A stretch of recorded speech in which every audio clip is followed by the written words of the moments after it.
Thank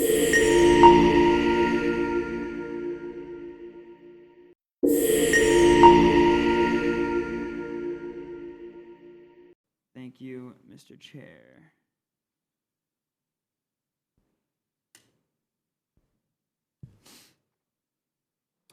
I am saddened to share that we were notified last week that State Senator Ed Kennedy passed away at the age of 74. Senator Kennedy was a longtime figure in Lowell politics, having served on the City Council and as mayor. He was elected to the State Senate in 2018 and has represented Tyngsborough since. Senator Kennedy was a big advocate for Tyngsborough and secured many earmarks and legislative wins for Tyngsborough, including helping to move along our home rule petitions for the Town Manager Act, the DPW Act, and most recently our home rule petition for liquor licenses. Senator Kennedy was very involved. He'd often call me to ask for input on earmarks, budget priorities, and to just check in. He was a dedicated public servant, and my thoughts are with his family and friends as they mourn his loss.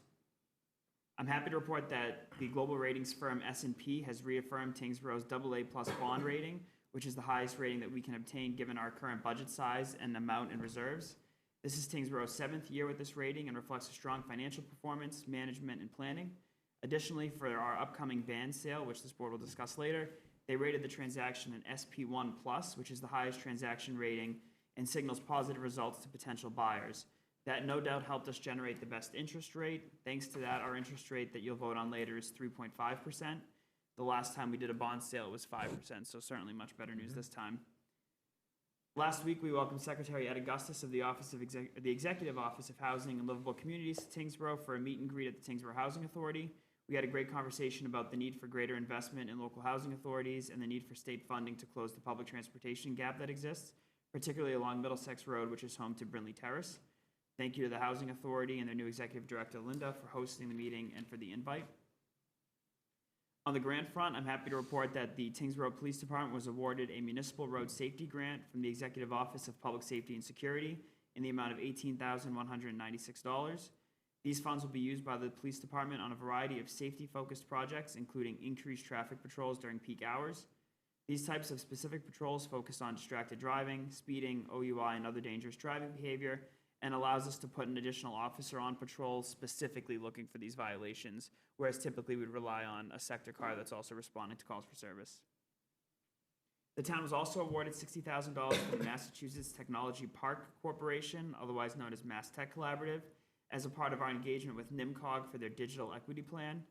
This funding will allow us to purchase and install 4 desktop computer workstations, 1 quad privacy booth, and 1 ADA accessible privacy booth, as well as compatible furniture for workstations in the Tyngsborough Public Library. It will also allow us to purchase 8 new hotspots for the library's lending program, which will benefit members of our community with limited access or no access to the internet. A big thank you to our library staff and town planner and economic development director for their work on this application. From a staffing perspective, Chief Woods and I are happy to share that Hannah Gilbert joined the team as our co-response clinician serving Tyngsborough and Chelmsford. This position was created several years ago through a shared Department of Mental Health grant and continues to be grant funded today. Hannah brings with her valuable experience as an outpatient mental health therapist, child care worker, and social worker in an adult day health center.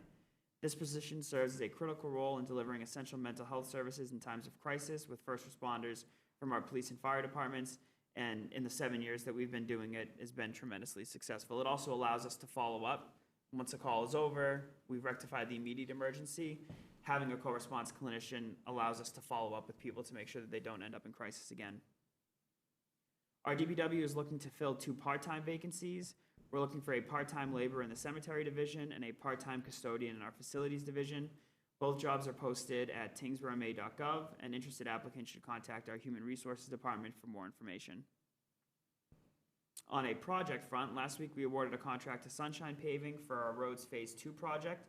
This is the full depth reclamation work that's being done in the Elm Street neighborhood.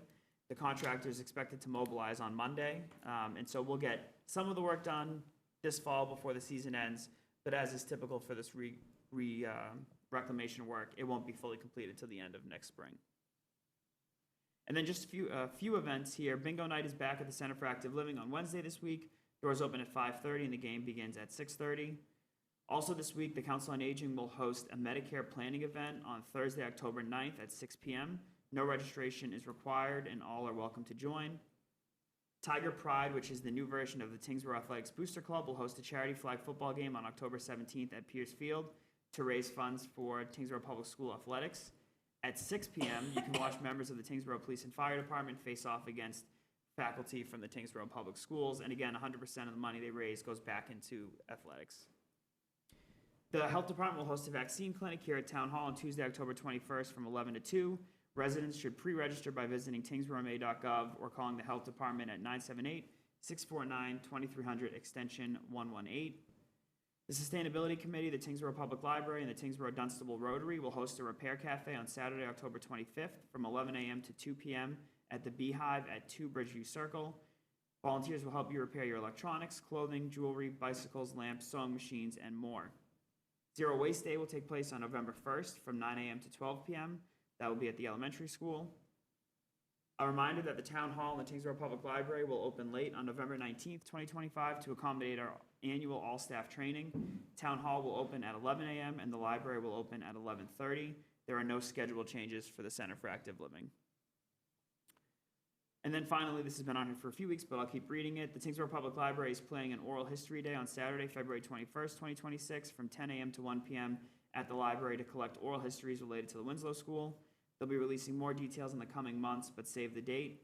This project was funded by the Community Preservation Committee and approved by town meeting last fall.